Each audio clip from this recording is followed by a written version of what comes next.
Everyone, कैसे हैं? आज की वीडियो हम पढ़ने वाले हैं कॉलिगेटिव प्रॉपर्टी के बारे में। इससे पहले की वीडियोस में हमने सॉल्यूशन में पढ़ा कि कंसंट्रेशन कैसे निकालते हैं, डिफरेंट टाइप्स के law, Henry's law, Rawls law and ideal and non ideal solutions के बारे में। आज हम बेसिकली फोकस करने वाले हैं कॉलिगेटिव प्रॉपर्टी। तो कॉलिगेटिव प्रॉपर्टी क्या होती है? कॉलिगेटिव, इसका मतलब ये मत समझ रहे हैं कॉलगेट की बात कर रहे हैं। तो कॉलिगेटिव का मतलब होता है, को का मतलब होता है टूगेदर और एटिव का मतलब होता है बाइंड। तो ऐसे सॉल्यूट पार्टिकल जितनी टाइटली या जितने ज़्यादा बाइंड होंगे तो उतनी अच्छी क्या होगी कॉलिगेटिव प्रॉपर्टी होगी। मतलब उसी की डेफिनेशन क्या कह रहा है कि depend upon the number of solute particle but not on the nature of solute particle. मतलब ये देखिए, आप एक सॉल्यूशन है, सॉल्यूशन में दो चीज़ें होती हैं, सॉल्यूट और सॉल्वेंट। तो अगर मेरे सॉल्यूट पार्टिकल्स ज़्यादा नंबर में होंगे, मतलब ज़्यादा नंबर में हैं, तो ये तो भैया कॉलिगेटिव प्रॉपर्टी को फॉलो करेगा। पर मान लो वो कम नंबर में पर साइज उनका छोटा बड़ा अलग अलग है, तो नेचर पे डिपेंड नहीं करने वाला। ये किस पे डिपेंड करने वाला है? नंबर ऑफ सॉल्यूट पार्टिकल पर डिपेंड करने वाला है। तो जो कॉलिगेटिव प्रॉपर्टीज़ हैं वो फोर टाइप्स की होती हैं। पहली है relative lowering of vapour pressure, दूसरी है डिप्रेशन इन फ्रीजिंग पॉइंट, तीसरी है elevation in boiling point and चौथी है ऑस्मोटिक प्रेशर। तो ये चार तरह की क्या है कॉलिगेटिव प्रॉपर्टीज़ हैं। तो आपकी एक स्टेटमेंट है कि भैया जब ये जो आपका सॉल्यूट आप ले रहे हो सारी प्रॉपर्टीज़ में, वो कैसा ले रहे हैं? नॉन वोलेटाइल ले रहे हैं। कैसा ले रहे हैं? Non volatile. और नॉन वोलेटाइल सॉल्यूट की क्या खास बात होती है? जब वो वेपर्स को कम बनाता है या वेपर प्रेशर कम हो जाता है, क्योंकि देखो वेपर्स कम बनेंगे तो वेपर प्रेशर ऑब्वियसली कम हो जाएगा। तो इन सारी प्रॉपर्टीज़ में वेपर प्रेशर डिक्रीज़ हो रहा है, इसको हमें बढ़ाना है। तो हमें क्या एक बात निकल के आई कि डिक्रीज़ इन वेपर प्रेशर किसकी वजह से? नॉन वोलेटाइल सॉल्यूट की वजह से। और जिस ये स्टेटमेंट याद जो मैं आपको बोल रहा हूँ याद रखना, डिक्रीज इन वेपर प्रेशर, सही है। तो यही बात चारों प्रॉपर्टीज़ के लिए लागू होने वाली है। यही स्टेटमेंट चारों प्रॉपर्टीज़ इसी से रिलेटेड है, मिलती जुलती हैं, सही है। इसी स्टेटमेंट को फुलफ़िल करने के लिए चार अलग अलग प्रॉपर्टीज़ आएंगी और इसी को स्टेटमेंट को फुलफ़िल करेगी, सही है। तो अब मैं इसको आपको एक एग्जांपल से बताता हूँ। मान लीजिए आज आपका बर्थडे है, तो बर्थडे में क्या होगा? बर्थडे आपका एक स्टेटमेंट हो गया। आज आपका बर्थडे, ये आपकी एक स्टेटमेंट हो गई।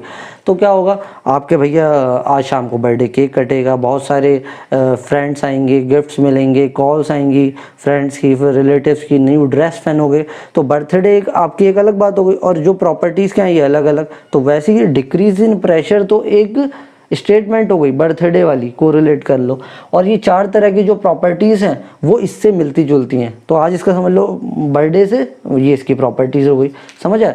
तो हम पहली प्रॉपर्टी की बात करते हैं, that is a relative lowering of vapour pressure. इसको मैंने डिटेल में लेक्चर 3 में बताया था, तब भी मैं आपको यहाँ पे एक रिविजन के तौर पर बता देता हूँ। Relative lowering of vapour pressure, देखो आप समझ रहे हो ना, डिक्रीज इन वेपर प्रेशर, फिर वही वाली बात, प्रॉपर्टी उसी से रिलेटेड है। तो ये हमने वहाँ पे क्या सीखा था? ये वाली जो चीज़ होती है ये क्या होती है? लोअरिंग ऑफ वेपर प्रेशर कहते हैं हम इसे। क्या कहते हैं? Lowering of vapour pressure. और जब रिलेटिव का मतलब मैंने क्या बताया था वहाँ पे, कोई चीज़ से रिलेशन, जैसे रिलेटिव्स होते हैं ना, रिलेटिव्स रिश्तेदार, तो इसका और इसके साथ जब रिलेशन हो रहा है तो हम बोलेंगे relative lowering of vapour pressure, सही है। ये पूरी चीज़ relative lowering of vapour pressure. पर मैं इतनी बात करूँ तो लोअरिंग ऑफ वेपर प्रेशर मतलब ये चीज़ तो एक ओरिजिनल थी, मतलब थी, और इसमें से आपने इतना डिक्रीज, मतलब वेपर प्रेशर डिक्रीज हो गया। आपका एक प्योर सॉल्वेंट था, उसमें नॉन वोलेटाइल डालने की वजह से आपके वेपर्स कम बनने लगे, सही है। तो वो किससे डायरेक्टली प्रोपोर्शनल आ रहा था? मोल फ्रैक्शन से आ रहा था। अब मैं आगे उस मोल फ्रैक्शन की अगर मैं बात करूँ, जो न्यूमेरिकल्स आते हैं इससे, तो आपको क्या करना पड़ेगा? ये मोल फ्रैक्शन को आप किस में ओपन करते हैं? NB, मतलब ये NB के सॉल्यूट के पार्टिकल्स की बात कर रहा है, सही है, Na और प्लस NB। और ये फॉर डाइल्यूट सॉल्यूशन, जितने भी ये हम पढ़ेंगे नॉन वोलेटाइल, ये सब डाइल्यूट सॉल्यूशंस में हम केसेस पढ़ने वाले हैं। तो जिसमें देखो डाइल्यूट सॉल्यूशन है, कोई चीज़ मैंने बोला कि एक HCl डाइल्यूट है और एक कंसनट्रेटेड। डाइल्यूट का मतलब होता है उसमें पानी की मात्रा या सॉल्वेंट जो वाटर का है वो ज़्यादा है कंपैरिजन उस सॉल्यूट के, सही है। तो यहाँ पे Na मतलब सॉल्वेंट आपका ज़्यादा है NB के कंपैरिजन में। तो जो चीज़ ज़्यादा है तो हमने NB को क्या कर दिया? यहाँ पे नेग्लेक्ट कर दिया। अब बचा हमारे पास क्या? Na बचा, ठीक है, Na बचा। तो आगे अगर आप न्यूमेरिकल्स में इसको और आगे कैसे सॉल्व कर सकते हैं, बस यही स्टेटमेंट आपकी यूज़ हो जाएगी डायरेक्ट क्वेश्चंस में। तो अगर मैं बात करूं, आपने Na को निगलेक्ट कर दिया, बचा आपके पास Nb, तो Nb अपॉन का Na बचा इक्वल टू यहाँ पे क्या हो गया, डेल पी चेंज इन क्या हो गया, रिलेटिव वो लोअरिंग ऑफ वेपर प्रेशर, और यहाँ पे पी नॉट है। ये बात तो सब सेम ही है। तो हम इसको ओपन करते हैं। Nb मोल का तो आपको पता ही है क्या था, given mass upon molar mass. तो गिवन मास क्या होता है, यहाँ पे ये सॉल्यूट की बात कर रहा है, तो W मतलब ये बात रख लो कि WB अपॉन का MB इंटू WA अपॉन का MA। तो यहाँ पे MA MB क्या है, ये मोलर मासेस हैं, ये सही है। जो भी आपका सॉल्यूट, ये तो मोलर मास सॉल्वेंट का हो गया, ये मोलर मास किसका हो गया, सॉल्यूट का हो गया, सही है। तो इससे आप क्या कर सकते हैं, न्यूमेरिकल्स में इस फॉर्मूले को यूज़ कर सकते हैं। तो ये हमने पहली प्रॉपर्टी सीखी, क्या, relative lowering of vapour pressure, जिसको मैंने डिटेल में आपको पहले भी बता चुके हैं। अब हम पढ़ते हैं नेक्स्ट प्रॉपर्टी, वो है हमारी elevation in boiling point. Elevation का मतलब होता है इंक्रीमेंट, और बॉइलिंग पॉइंट का मतलब क्या होता है, बॉइलिंग पॉइंट एक ऐसा टेम्परेचर है जब वेपर प्रेशर क्या हो जाए, इक्वल हो जाए किससे, एटमॉस्फेरिक प्रेशर से, सही है। तो ये पूरी स्टेटमेंट को एक मैं पहले आपको फिगर से बताता हूँ, फिर हम चलेंगे ग्राफ के पास। तो मान लो हमारे पास 2 बीकर हैं, सही हो गया भाई। एक बीकर में हमने प्योर पानी भर दिया, प्योर सॉल्वेंट, सिर्फ पानी पानी है इसमें और कुछ नहीं है भाई। तो देखो पानी पानी, water water water, only water is present here. तो क्या होगा, ये क्लोज वेसल है, सही है। तो जब हमने यहाँ पे क्या किया, टेम्परेचर बढ़ाया, मतलब टेम्परेचर आपने थोड़ा सा दिया, तो क्या हो गया, इसके वेपर्स जो होंगे वो क्या होंगे, बहुत तेज़ी से बहुत ज़्यादा वेपर्स बनेंगे, सही है, बहुत ज़्यादा वेपर्स बनेंगे। ऐसा इसलिए हो रहा है कि भाई यहाँ पे कोई रोकने वाला है नहीं, ये तो भैया सरफेस में थे, सही है, सरफेस में थे, थोड़ा सा टेम्परेचर दिया, वो जाना ही चाहते थे, वो बाहर जाकर वेपर्स बनाना ही चाहते थे, आपने थोड़ा सा टेम्परेचर दिया, वो और ज़्यादा बन गए वेपर्स। पर अब दूसरे केस पे चलते हैं। दूसरे केस में आए हम, तो भैया यहाँ पे हमने क्या करा, यहाँ पे हमने नॉन वोलेटाइल सॉल्यूट डाल दिया। बार बार मैं बोल रहा हूँ आपको, नॉन वोलेटाइल सॉल्यूट, ये सारी प्रॉपर्टीज़ में यूज़ हो रहा है। क्यों भैया, ये नॉन वोलेटाइल सॉल्यूट ही है जो रुकावट पैदा कर रहा है वेपर्स को बनाने के लिए। तो नॉन वोलेटाइल सॉल्यूट और सॉल्वेंट तो हो गई भाई, तो भैया सही हो गया। ये हमारे सॉल्वेंट हैं, ये पानी के मॉलिक्यूल्स आप देख रहे हो ब्लू ब्लू वाले, सही है। अब हमने इसमें डाल दिए थोड़े से नॉन वोलेटाइल सॉल्यूट। तो अब यहाँ पे देखिए, तो यहाँ पे जो इसकी लेयर होएगी, वहाँ पे थोड़े से नॉन वोलेटाइल सॉल्यूट जमा हो गए, थोड़े वोलेटाइल ये सॉल्वेंट जमा हो गए। तो जिससे क्या होगा, जब आपने यहाँ पे टेम्परेचर दिया, तो क्या होगा कि वेपर्स बनेंगे तो पर बहुत कम बनेंगे। ऐसा क्यों हो रहा है, क्योंकि भैया जो ये ग्रीन वाले हैं, ये यहाँ पे मतलब वेपर्स बनने ही नहीं देंगे। क्यों, ये खुद बनेंगे नहीं, क्यों, क्योंकि नॉन वोलेटाइल की प्रॉपर्टी ये होती है कि वेपर्स को वो कम बनाता है, ये इजीली वेपर्स नहीं बनाता है। तो यहाँ पे आप देखो इसके कंपैरिजन, जो वेपर्स बन रहे हैं बहुत थोड़े बन रहे हैं, सही हो गई बात। जाके एक स्टेटमेंट ये कह रही है कि भैया प्योर सॉल्वेंट के केस में टेम्परेचर पे वेपर प्रेशर बढ़ रहा है, और नॉन वोलेटाइल सॉल्यूट और सॉल्वेंट के केस में जब आप टेम्परेचर दे रहे हैं तो वेपर प्रेशर कम हो रहा है। तो हम चाहते हैं कि ये जो आपका नॉन वोलेटाइल वाला है ना बीकर, इसके साथ नाइंसाफ़ी ना हो, ये भी बेचारे को वेपर्स इसके भी ज़्यादा बने। तो हमें क्या करना पड़ेगा, और टेम्परेचर को बढ़ाना पड़ेगा। एलिवेशन इन टेम्परेचर मतलब जितना ज़्यादा आप टेम्परेचर देंगे उतने ज़्यादा वेपर्स बनने लगेंगे, और एक ऐसा समय आ जाएगा। देखो बॉइलिंग पॉइंट क्या होती है,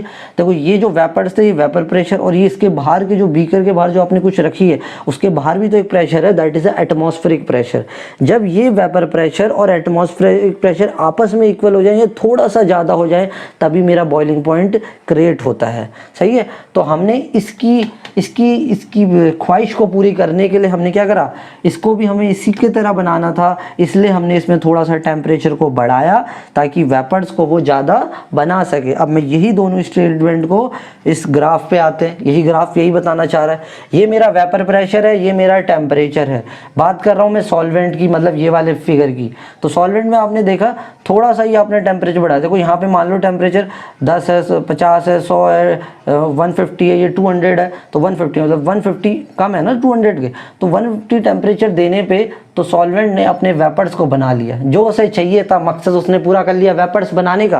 पर अब बात करते हैं हम इस सॉल्यूशन भाई साहब की। सॉल्यूशन में क्या है, दो चीज़ें हैं, non volatile solute and solvent. तो हमने क्या किया, इसमें हमने टेम्परेचर दिया पर हमने इसके कंपैरिजन क्या दिया, ज़्यादा दिया, तभी जाके ये भी उसकी तरह वेपर्स को बना पाया। सही है, तो आप समझ रहे हैं ना कि एलिवेशन इन बॉइलिंग पॉइंट। अब एलिवेशन इसलिए आया, इन ये टेम्परेचर है, ये वाला टीबी नॉट जो आप देख रहे हैं, तो ये जो है ये बॉइलिंग पॉइंट है प्योर सॉल्वेंट का।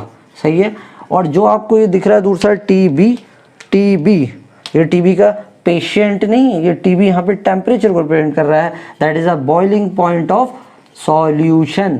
तो इन दोनों के यहाँ से यहाँ तक आने में क्या हो रहा है, टेम्परेचर का इंक्रीमेंट हो रहा है, कितना एलिवेट हुआ, कितना बड़ा, तो वही हमें बताता है डेल टीबी। तो डेल टीबी को आप ऐसे भी रिप्रेजेंट कर सकते हैं, del T B equal to T B minus का टीबी नॉट।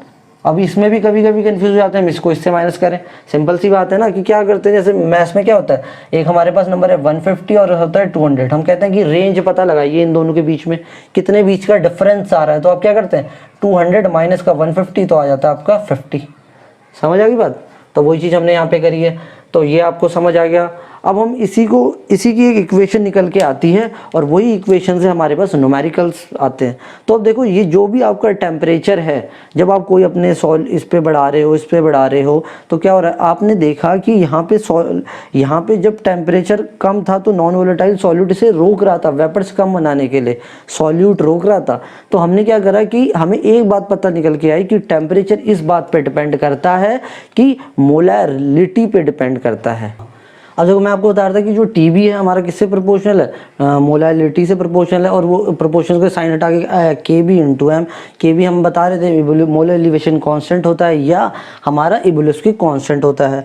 अब देखो इसको आगे हम सॉल्व करें तो टीबी क्या है हमारा, के बी इंटू ये मोलैरिटी क्या होती है, number of mole of the solute upon the mole क्या कहते हैं weight of the solvent in kg. तो हमने एन बी अपॉन का डब्ल्यू है, ये ग्राम में था, इसको ऊपर 1000 करा। अब एन बी को जब नंबर ऑफ मोल्स को क्या कहता है, given mass upon molar mass, किसका, सॉल्यूट की बात कर रहा है। कभी कभी क्वेश्चन में कहेगा भैया न्यूमेरिकल में कि मोलर मास निकालिए सॉल्यूट का, कभी आपको पूछ देगा भैया चेंज इन टेम्परेचर का। तो बस ये इन चीज़ों को आगे पीछे करते रहना और इसी फॉर्मूले से आपके सारे न्यूमेरिकल्स सॉल्व हो जाएंगे। और ये कैसे आया आपको समझ आ गया, बस आपको ये चीज़ याद रखनी है, इससे ये सारी चीज़ें डिराइव हो जाएंगी। अब मैं आपको बताता हूँ यूनिट की बात। कभी कभी पूछ लेता है कि मोलर एलिवेशन कांस्टेंट की यूनिट क्या है, तो आप ये सिस्टम पढ़ा।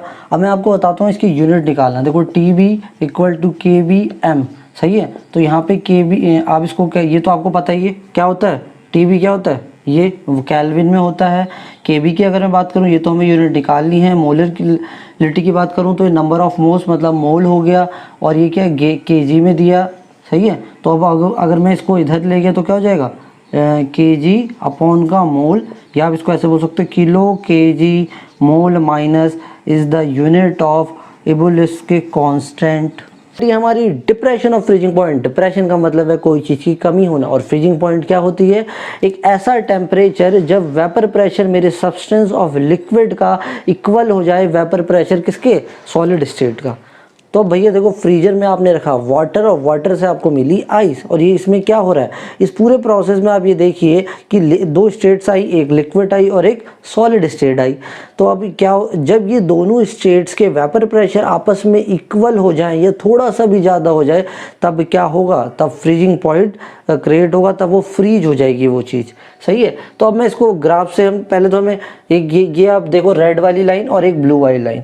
रेड ये बता रहा है प्योर सॉल्वेंट की जिसमें मैंने कोई सॉल्यूट को ऐड नहीं किया है, और सॉल्यूशन वाले में क्या है कि मैंने इसमें नॉन वोलेटाइल सॉल्यूट को ऐड किया है। तो मैं सारी प्रॉपर्टीज में हम बार बार क्या कर रहे हैं, नॉन वोलेटाइल सॉल्यूट को ही ऐड कर रहे हैं क्वालिटेटिव प्रॉपर्टीज में, सही है। तो पहले केस में जब आपका ये लिक्विड सॉल्वेंट है और ये सिंपल सा लिक्विड सॉल्वेंट है, और ये दूसरे वाला क्या है, सॉल्यूशन है जिसमें क्या है, नॉन वोलेटाइल सॉल्यूट है। तो क्या हुआ, जब ये आपको इन दोनों का भी मैंने पहले ही बताया था कि इन दोनों में से वेपर प्रेशर किसका कम होगा, इसका कम होगा।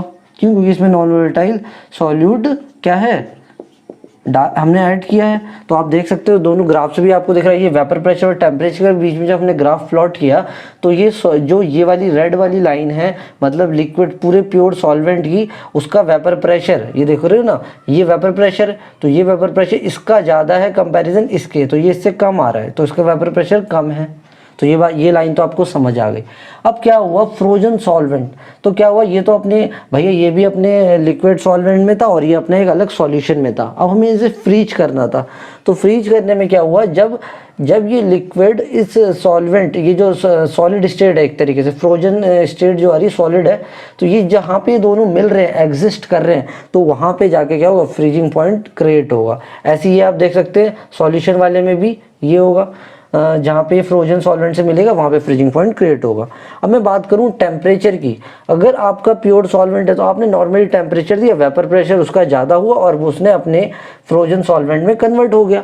पर अगर मैं बात करूँ नॉन वोलेटाइल सॉल्यूट में, तो वहाँ पे हमें और टेम्परेचर को कम करना पड़ा। क्यों? क्योंकि वहाँ पे जो नॉन वोलेटाइल सॉल्यूट थे वो उसके साथ कोऑर्डिनेट नहीं कर रहे थे फ्रीज होने में, सही, क्योंकि नॉन वोलेटाइल मदद नहीं कर रहे हैं, सही, वो कहीं ना कहीं रुकावट पैदा, इसलिए हमें और कम टेम्परेचर करना पड़ा, मतलब डिप्रेस कर दिया। मतलब अगर मान लो मेरा 0 डिग्री से उससे भी मैंने कम कर दिया, तब जाके मेरा ये सॉल्यूशन का जो हुआ फ्रीजिंग का रेट हुआ, और उसी वाले को हमने जो उसका जो टेम्परेचर होता है उसको हम बोलते हैं freezing point of the solution. TF0 is known as freezing point of the pure solvent. इन दोनों के बीच की जो डिफरेंस आती है उसी को हम कहते हैं डिप्रेशन, सही है, उसी वही हमारा डिफरेंस है हमारे दोनों टेम्परेचर का। तो हम ये जो ग्राफ में दिख रहा है कि जो डिप्रेशन है फ्रीजिंग पॉइंट का वो इक्वल किससे है, फ्रीजिंग पॉइंट उस प्योर सॉल्वेंट के हमने अगर सबट्रैक्ट कर दिया फ्रीजिंग पॉइंट हमारे सॉल्यूशन से, तो ये तो हमारा ग्राफ था, सही। ये भी ग्राफ किसके बीच में रिप्रेजेंट कर रहा है, वेपर प्रेशर और टेम्परेचर के बीच रिप्रेजेंट। हमारी जो स्टेटमेंट आई कि डिप्रेशन इन फ्रीजिंग पॉइंट वो डेल TF वो डायरेक्टली इसके प्रोपोर्शनल है, मोलैलिटी के प्रोपोर्शनल है। अब जब भैया ये मोलैलिटी ये डायरेक्टली प्रोपोर्शनल का साइन हटेगा तो यहाँ पे कोई प्रोपोर्शनलिटी तो कांस्टेंट आएगा, तो यहाँ पे क्या है, मोलर डिप्रेशन कांस्टेंट और क्रायोस्कोपिक कांस्टेंट आया।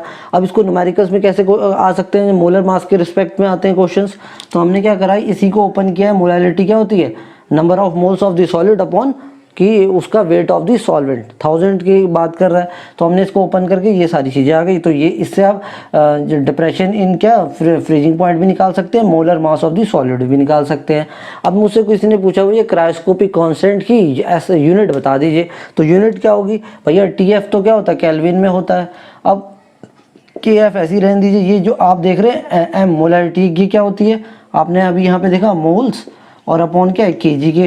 तो मैं अगर इसकी बात कर रहा हूँ, KF मुझे निकालना है, तो मैं कहूँगा कि KF इक्वल टू ये क्या है, केल्विन है यहाँ पे kg अपॉन मोल, या इसको आप ऐसे भी कह सकते हैं केल्विन kg मोल माइनस ये किसकी यूनिट हो गई, KF की यूनिट वाले हैं। लास्ट प्रॉपर्टी कोलिगेटिव प्रॉपर्टी वो है ऑस्मोटिक प्रेशर। ऑस्मोटिक प्रेशर को समझने से पहले मैं कुछ टर्मिनोलॉजीज आपको बताता हूँ। पहली है ऑस्मोसिस। ऑस्मोसिस क्या कहता है कि मूवमेंट होना सॉल्वेंट पार्टिकल का from a region of lower concentration to a region of higher concentration through a semi permeable membrane. तो सॉल्वेंट पार्टिकल कहाँ से कहाँ जा रहा है, लोअर से हायर जा रहा है, और किसकी मदद से जा रहा है, सेमी परमेबल मेम्ब्रेन की मदद से जा रहा है। तो अब हम ये समझते हैं पहले कि सेमी परमेबल मेम्ब्रेन क्या होती है। एक ऐसी मेम्ब्रेन जो सॉल्वेंट पार्टिकल को ही अलाउड करे, सॉल्यूट को अलाउ ना करे, क्योंकि जो उनकी जो पोर साइज है वो ऐसे बना रखे हैं कि जो सिर्फ क्या अलाउ करे, पैसेज ऑफ सॉल्वेंट मॉलिक्यूल और through them but not the solute particle. सही है, इसके एग्जांपल ऐसे ये नेचुरल भी हो सकते हैं, आर्टिफिशियल भी हो सकते हैं। जैसे ये आर्टिफिशियल सिंथेटिक में सेलोफेन्स हो गए, सही है, और ये पर्चेंट मेम्ब्रेन हो गया। तो अब मैं इसको फिगर से बताता हूँ। क्या हुआ कि आपने ये एक ऐसा सिस्टम बनाया, यहाँ पे जो है प्योर वाटर है, सही है, और यहाँ पे क्या है, सॉल्यूशन है जिसमें नॉन वोलेटाइल सॉल्यूट भी ऐड है आपका, सही है। तो आपने क्या किया, यहाँ पे पिस्टन लगा रखा है, तो जिसकी मदद से क्या होगा, जब यहाँ पे प्रेशर क्रिएट होगा तो ये प्योर वाटर क्या होगा, ये जो बीच में आपको लेयर दिख रही है ये सेमी परमेबल मेम्ब्रेन है, तो ये यहाँ से पास होके इधर जाएगी। ऐसा इधर ही क्यों जा रही है, ये इधर इसलिए जा रही है, ऐसे जा रहा है, मूवमेंट हो रहा है, ऐसा इसलिए हो रहा है। आप ये देखो, ये प्योर वाटर है, इसमें जो कंसंट्रेशन है सिर्फ क्या पानी तो है, तो इसलिए यहाँ पे कंसंट्रेशन तो बहुत कम हुआ। पर अगर मैं बात करूँ सॉल्यूशन की बात करूँ, तो सॉल्यूशन में नॉन वोलेटाइल है, नॉन वोलेटाइल सॉल्यूट से डाल दें, जिसकी वजह से कंसंट्रेशन उसकी बढ़ गई है। तो मूवमेंट कहाँ से होगा, तो ऑस्मोसिस क्या हुआ, the movement of movement of solvent particles from a region of lower concentration. ये कैसा कंसंट्रेशन? Lower concentration. और कहाँ जा रहा है? जो हायर कंसंट्रेशन थ्रू किसके? Semi permeable membrane. This is known as the osmosis. इसी को के बारे में तो अभी तक हमने सीखा कि ऑस्मोसिस क्या होती है, सेमी परमेबल मेम्ब्रेन क्या होते हैं। अब हम बात करते हैं बेसिकली ऑस्मोटिक प्रेशर की। तो इतना एक एक्सेस हाइड्रोस्टेटिक प्रेशर जो डेवलप कहाँ पे करना है हमें? इस सॉल्यूशन वाली साइड पे क्रिएट करना है, ताकि क्या होगा कि ये जो पिस्टन है आपने यहाँ से इतना प्रेशर दिया कि जो यहाँ पे आपका सॉल्वेंट के मॉलिक्यूल्स आ रहे थे वो आने क्या हो जाए? स्टॉप हो जाए। तो इसी को क्या कहते हैं? Osmotic pressure. जो ऑस्मोसिस हो रही थी उसी में हमने एक प्रेशर क्रिएट कर दिया। सही। तो मैंने डेफिनेशन लिखी है, the excess pressure which develop on the कहाँ पे? सॉल्यूशन साइड में। सेपरेट किससे हो रही है? सॉल्वेंट से। और बीच में कौन आ रहा है? By the semi permeable membrane. तो सिंपल टर्म्स में मैं बोलूं कि ऑस्मोटिक प्रेशर एक ऐसा प्रेशर है जो हम सॉल्यूशन साइड में क्रिएट करते हैं ताकि हम सॉल्वेंट के मॉलिक्यूल्स को रोक सकें। अब मैं बात करूं, आपने ये वाली चीज़ तो आइडियल गैस इक्वेशन में पढ़ी होगी, ये वाली स्टेटमेंट PV = nRT। सही है। तो वहीं से हम एक डिराइव करके लाएंगे एक इसके लिए लॉ ऑस्मोटिक प्रेशर के लिए। तो देखो P जो यहाँ पे प्रेशर था मैंने उसी के बदले यहाँ पे पाई से रिप्रेजेंट कर दिया। पाई V = nRT। ये V जो है वॉल्यूम है, यहाँ पे वॉल्यूम को आप नंबर ऑफ मोल से अगर आप डिवाइड करते हैं तो क्या आता है? कंसंट्रेशन आता है। और ये जो पाई है यही एक ऑस्मोटिक प्रेशर है। तो हमें क्या पता चला कि जो हमारा ऑस्मोटिक प्रेशर है वो डायरेक्टली किसके प्रोपोर्शनल हो रहा है? मोलैलिटी, मतलब सॉल्यूट पार्टिकल्स पर डिपेंड हो रहा है। तभी तो ये क्या है? कॉलिगेटिव प्रॉपर्टी है, एक ऐसी प्रॉपर्टी जो सॉल्यूट पार्टिकल पर डिपेंड कर रही है। तो ऑस्मोटिक प्रेशर यहाँ पे हमें पता चल रहा है कि कंसंट्रेशन डायरेक्टली प्रोपोर्शनल है। सही। फिर ये गैस कॉन्स्टेंट, टेम्परेचर। अगर न्यूमेरिकल्स में पूछा जाए कि भैया कि ये पता लगाइए कि इसका मोलर मास सॉल्यूट का क्या है या उसको कैसे हमें कोरिलेट करेंगे, तो ये देखो मैंने यहाँ पे लिखा है NB/V/RT। तो NB क्या है हमारा? यही से लिया। तो NB क्या है? मोल्स है हमारे। मोल्स किसके? सॉल्यूट के। तो given mass of the solute upon the molar mass of the solute, तो इनटू V और RT। तो इससे आप ये पता लगा लेंगे कि मोलर मास सॉल्यूट का या आपको ऑस्मोटिक प्रेशर कुछ भी बोले तो आप इसके बीच में कोरिलेट कर सकते हैं। अब यही जो अगर आपने ऑस्मोटिक प्रेशर क्रिएट कर रहे थे तो ये ऑस्मोसिस का उल्टा है। सही। ऑस्मोसिस क्या थी कि भैया लोअर कंसंट्रेशन से हायर कंसंट्रेशन जाए। सही है। पर अगर हायर कंसंट्रेशन से कोई चीज़, एक तो आपने रोक दिया ऑस्मोटिक प्रेशर, यहाँ पर बात खत्म हो गई। पर आपने इतना ज़्यादा पिस्टन यहाँ से प्रेस कर दिया कि यहाँ के जो सॉल्यूशन के जो सॉल्वेंट के मॉलिक्यूल्स हैं वो भी क्या है? सॉल्यूशन में सॉल्वेंट भी प्रेजेंट होगा, तो वो मॉलिक्यूल्स इधर आने लगे, मतलब हायर कंसंट्रेशन से लोअर कंसंट्रेशन की तरफ आने लगे। इस प्रोसेस को बोलते हैं रिवर्स ऑस्मोसिस, ऑस्मोसिस का अपोजिट। और ये प्रोसेस जनरली यूज होता है desalination of sea water. Desalination का मतलब ये हुआ कि जो सी वाटर की जो इम्प्योरिटीज होती हैं उसको रिमूव करने में ये प्रोसेस हमारी मदद करता है। अगली हम बात करते हैं एबनॉर्मल मोलर मास। टॉपिक से समझ आ रहा है कि उसका जो मोलर मास है एबनॉर्मल है भाई साहब, ना तो वो कम भी हो सकता है और ज़्यादा भी हो सकता है। कौन? Molar mass. इसी चीज़ को समझने के लिए आपको दो टर्मिनोलॉजीज के साथ जाना पड़ेगा, एक है एसोसिएशन, दूसरी है डिसोसिएशन। तो इसके लिए भी मैंने इसकी ट्रिक लिखी है। दो स्टेटमेंट समझ आ गई तो ये टॉपिक कंप्लीट। तो पहली बात क्या कहता है? कहता है कि अगर कॉलिगेटिव प्रॉपर्टी डायरेक्टली प्रोपोर्शनल होती है नंबर ऑफ पार्टिकल से, पहली बात। दूसरी बात ये कहता है कि जो मेरी कॉलिगेटिव प्रॉपर्टी है वो इन्वर्सली रिलेशन है मोलर मास से। अब मैं पहले केस की बात करता हूँ, एसोसिएशन। एसोसिएशन में क्या कहता है कि देखिए बहुत सारे पार्टिकल ऐसे हैं, ये देखो बहुत सारे पार्टिकल्स हैं। अब एसोसिएट हुआ तो वो ऐसे हो गए, कम हो गए, तो नंबर ऑफ पार्टिकल्स कम हो गए। और नंबर ऑफ पार्टिकल्स अगर कम हो गए तो कॉलिगेटिव प्रॉपर्टी भी कम हो गई। कॉलिगेटिव प्रॉपर्टी अगर कम हो गई तो मोलर मास उसका ज़्यादा हो गया, क्योंकि ये इन्वर्सली प्रोपोर्शनल रिलेशन है। इसी वजह से जो एग्जांपल है हमारा एसिटिक एसिड एंड बेंजीन, इस केस में क्या होता है, जो नॉर्मल मोलर मास होता है वो कितना होता है 60, पर एसोसिएशन होने की वजह से वो क्या हो गया 120। सेकेंड बात करता हूँ मैं डिसोसिएशन की। डिसोसिएशन में क्या हुआ कि पार्टिकल्स तो भैया इतने थे, अब वो डिसोसिएट मतलब डिस्ट्रीब्यूट हो गए, टूट गए, डिसोशिएट हो गए। तो क्या होगा कि पार्टिकल्स अब वो क्या हो गए, बहुत सारे ज़्यादा हो गए। पार्टिकल ज़्यादा होने की वजह से कॉलिगेटिव प्रॉपर्टी भी ज़्यादा हो जाएगी। कॉलिगेटिव प्रॉपर्टी अगर ज़्यादा हो गई तो मोलर मास उसका कम हो जाएगा। यही रीज़न है, जो एग्जांपल मैंने यहाँ पे लिखा है KCl इन वाटर, इसमें क्या होता है नॉर्मल मोलर मास की अगर मैं बात करूँ कितना है 74.5 ग्राम, पर अगर डिसोसिएशन होने की वजह से वो उसका हाफ हो गया, जस्ट हाफ, दैट इज 37.5। यही सारी समस्याओं को दूर करने के लिए हमें याद आ गई वेंट ऑफ फैक्टर की। अब हम बात करेंगे वेंट ऑफ फैक्टर क्या है, कैसे उसे निकालते हैं, और degree of association and degree of dissociation. Next topic is went of factor. तो वेंट ऑफ फैक्टर में हम ये चीज़ पढ़ेंगे कि जो extent of association, dissociation, molar masses अब नॉर्मल सारे थे, उस चीज़ को इम्प्रूवमेंट के लिए वेंट ऑफ ने क्या किया। तो वेंट ऑफ का अगर मैं इसके बहुत टाइप्स के अलग अलग फार्मूलेस हैं, सही है, जिससे आप क्वेश्चंस में यूज़ करेंगे तो आपको हेल्पफुल होते हैं ये। तो देखो पहला है normal molecular mass upon observe. तो आपका नॉर्मल कितना दिया है और ऑब्जर्व कितना, उसको आपने डिवाइड किया तो वेंट ऑफ निकल जाएगा। दूसरा है कि total number of moles of the particles, वो पार्टिकल जो आपके आफ्टर डिसोसिएशन, जब डिसोशिएट हुआ था या एसोसिएट हुआ था तब के पार्टिकल, और वो किस पार्टिकल से डिवाइड करना, वो पार्टिकल जब एसोसिएट डिसोसिएट से पहले के, सही है। तो उन दोनों को अगर आप डिवाइड करेंगे तो आपका वेंट ऑफ निकल जाएगा।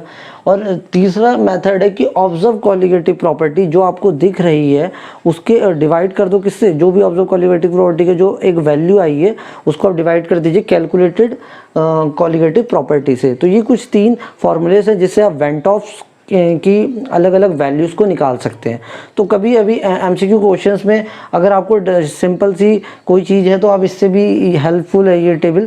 तो देखो अगर आपका वेंट ऑफ फैक्टर कभी 1 आ रहा है तो समझ लेना ना तो वहाँ पे कोई एसोसिएशन होने वाला है ना ही कोई डिसोसिएशन होने वाला है। अगर वो 1 ज़्यादा है, सही है, तो वहाँ पे होगा एसोसिएशन, और अगर आई ज़्यादा है मतलब वेंट ऑफ ज़्यादा है 1 से ग्रेटर है तो यहाँ पे हो जाएगा डिसोसिएशन, सही है। अब कुछ कभी कभी न्यूमेरिकल्स में ये पूछेगा कि डिग्री ऑफ एसोसिएशन निकालिए, डिग्री ऑफ डिसोसिएशन निकालिए। तो जो डिग्री का साइन है वो अल्फा से रिप्रेजेंट होता है। अगर मैं बात कर रहा हूँ डिसोसिएशन तो हो जाएगा आई माइनस, आई यहाँ पे वेंट ऑफ है, वेंट ऑफ आई माइनस का 1 अपॉन एन माइनस का 1। एन क्या है यहाँ पे, नंबर ऑफ पार्टिकल्स हैं।